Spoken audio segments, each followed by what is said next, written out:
The moment Elliot Chambers walked into the Fairmont lobby. That Tuesday morning he stopped breathing. Not because of the chandelier overhead, which he had passed 100 times without looking up.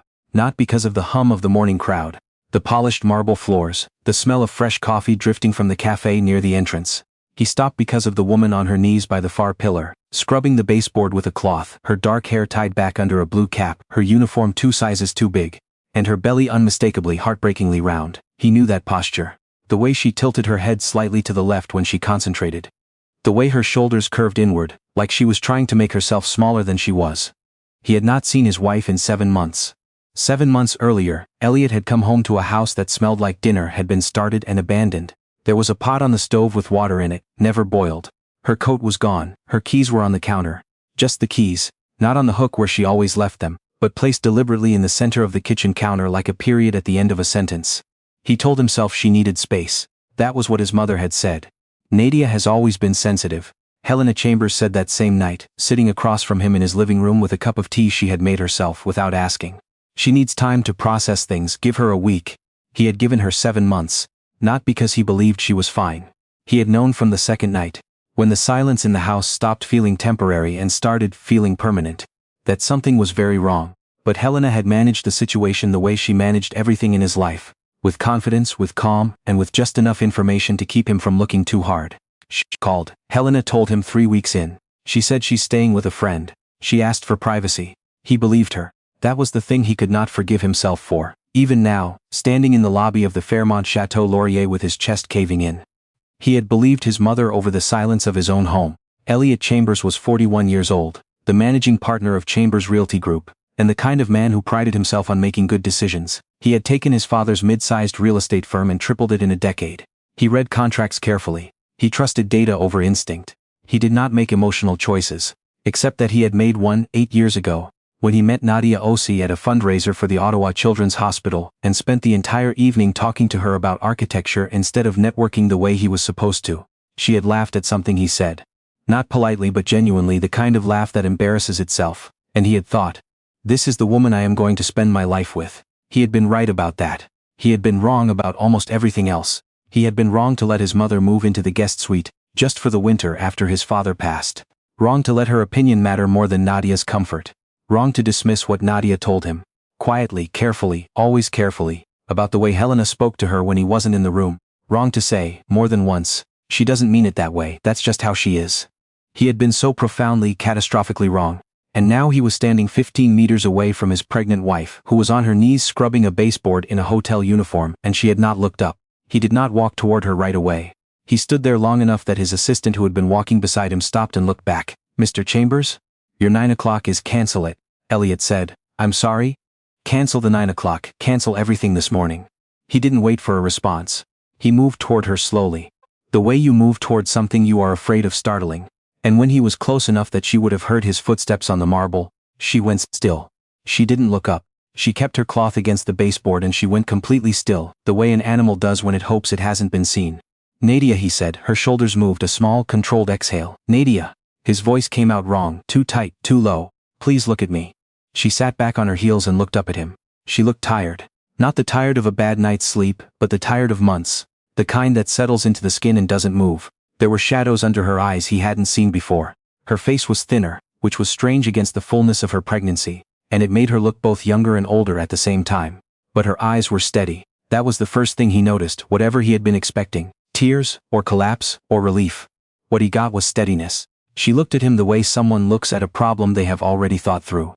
Hello, Elliot, she said. He had rehearsed this moment in the abstract, the way you rehearse things you know are coming without knowing when. He had thought about what he would say. He had on his worst nights, imagined finding her and simply holding on to her without saying anything at all. He had not imagined this. The two of them in the corridor of a hotel lobby, her in a cleaning uniform with a cloth in her hand, him in a 3-piece suit, and neither of them able to move toward the other. How long have you been here? He asked. 4 months, working here, yes. He looked at her stomach. He couldn't help it. He tried to calculate. She had been about 2 months along when she left, if the timing was right, if the suspicion he'd had the week before she disappeared was accurate. Which meant she was now, when he said. 6 weeks, she said, give or take weeks. His child was 6 weeks away from being born and he had not known. He had not known because his wife had been living in a hotel cleaning uniform for 4 months, And he had not known because his mother had told him she needed space, and he had believed that. Can we? He stopped. Started again. Is there somewhere we can talk? Not here. She looked around the lobby, at the guests moving past, at the cart of cleaning supplies by the pillar. Then she looked back at him.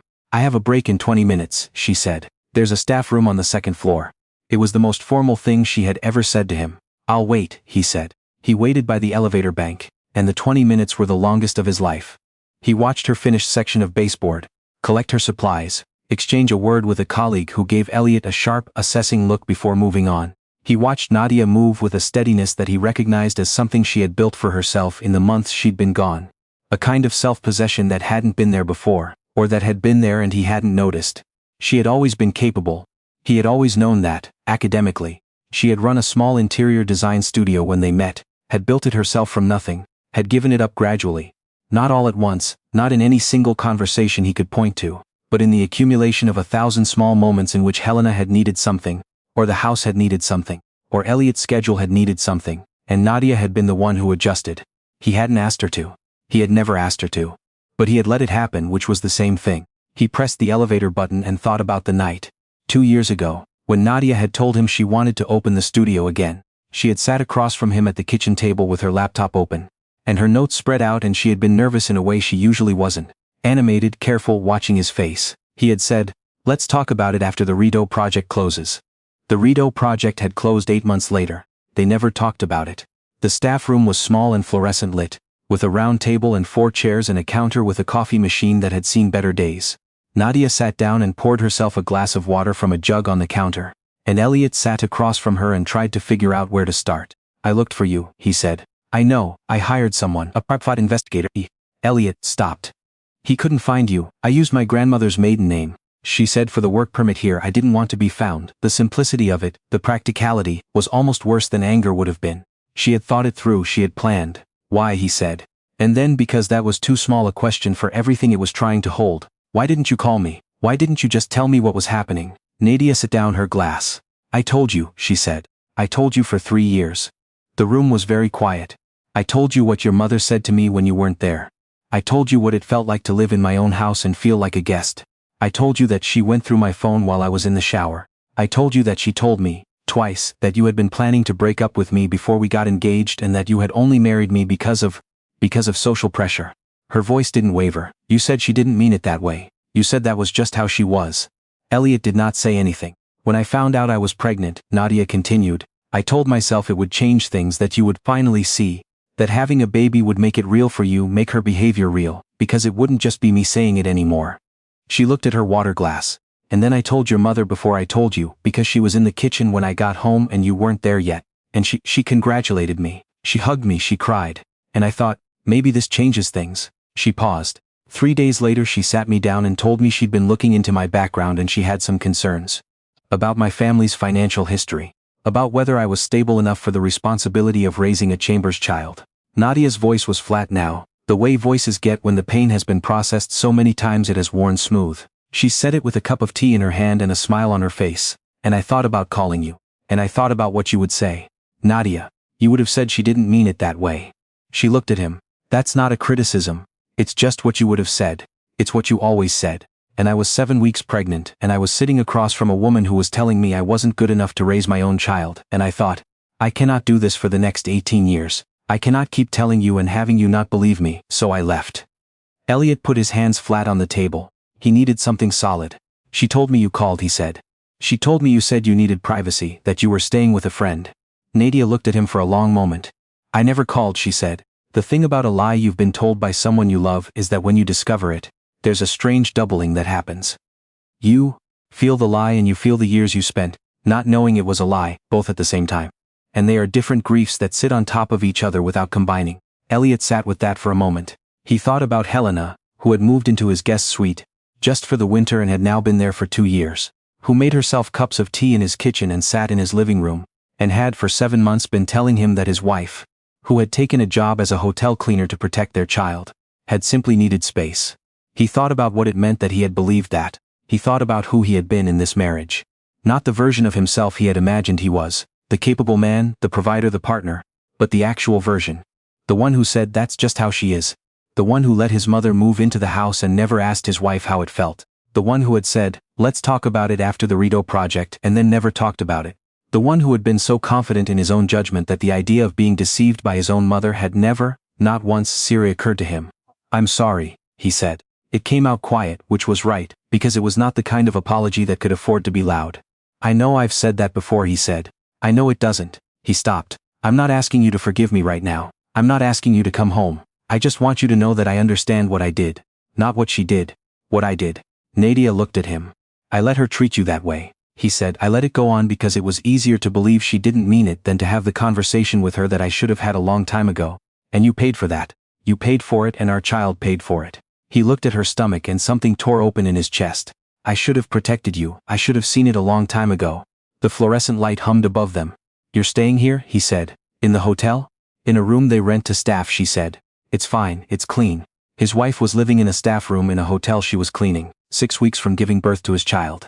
"Let me fix this," he said. "Not by telling you what to do or where to go, I mean, let me fix what I should have fixed a long time ago." She studied him. Her eyes were still steady, still that careful, already thought-through look. But something in them had shifted slightly, the way light shifts when clouds move. "What does that mean?" she asked. "It means I'm going to have the conversation with my mother that I should have had 2 years ago. It means she needs to leave the house. It means," he exhaled. "It means I'm going to do what I should have done the first time you told me. I'm going to believe you." He drove to his house that afternoon, not to his office, not to call his lawyer or his assistant or anyone who could help him manage the situation logically. He drove home, which was a 30-minute drive from the Chateau Laurier through a gray Ottawa October, and he thought about how many times Nadia had made that drive, how many times she had come home to a house that had his mother in it and had smiled and set down her bag and been, endlessly and gracefully, fine. Helena Chambers was in the kitchen when he arrived. She had the radio on and was making soup from scratch, which she always did in October, and the house smelled like it used to smell when he was a child, which was exactly the kind of small disorientation his mother had always been expert at creating. "You're home early," she said, pleased. "I found Nadia," he said. Helena turned slowly from the stove. Her face did not do what guilty faces are supposed to do in the moments right after exposure. It did what experienced faces do, which is absorb and recalculate. "Oh, thank God," she said. "Where is she? Is she all right? Is the baby?" "She never called you," Elliot said. "She never told you she needed space. She never told you she was staying with a friend." Helena was quiet for a moment. "Elliot, she's been working as a cleaning staff at the Fairmont for 4 months. She used her grandmother's maiden name so I couldn't find her. She's 6 weeks from giving birth." He put his keys on the counter. "She told me what you said to her, about her family, about whether she was stable enough to raise a Chambers child. I was concerned." "You lied to me," Elliot said. "For 7 months. While my wife was living in a staff room and working on her feet, 7 months pregnant. You were making soup in my kitchen and telling me she needed space. I thought she would come back on her own," Helena said. "I thought if you gave her time." "You knew she left because of you," Elliot said. "And you chose to protect yourself instead of telling me." The soup was bubbling quietly. The radio was still playing. His mother's face had gone through several calculations and arrived, finally, at something that might have been the beginning of real remorse. Or might have been the sophisticated cousin of it, the look of someone who sees that the position is untenable and is considering retreat. "I love you," Elliot said.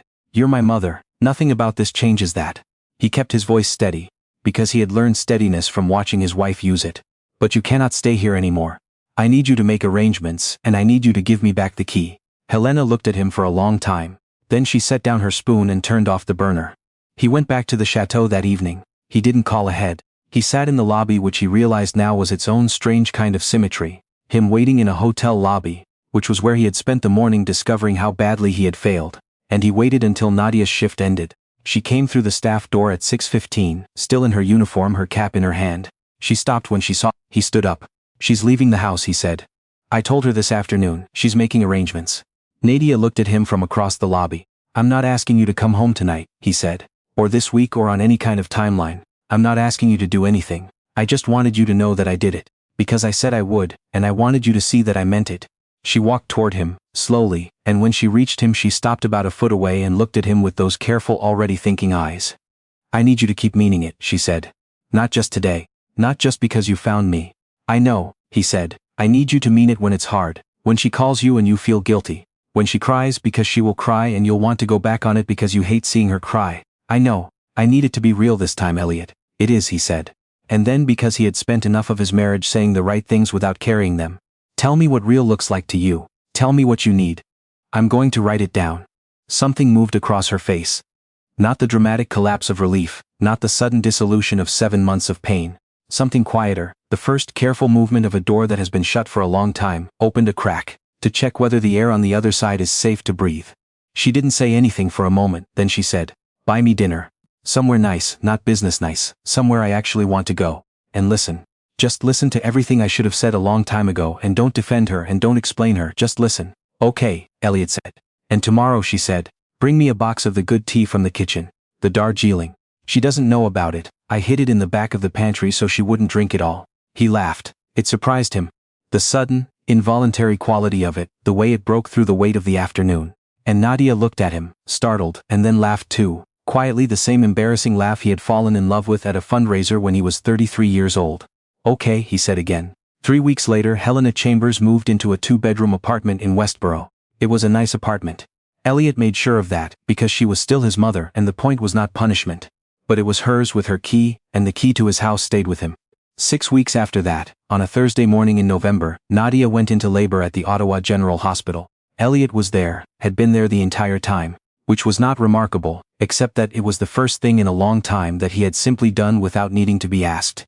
Their daughter arrived at 4:47 in the morning, 7 pounds, 2 ounces, with her mother's eyes and a quantity of dark hair that made the nurses laugh. Elliot sat beside the bed and held her, and looked at Nadia, who was tired in a completely different way now.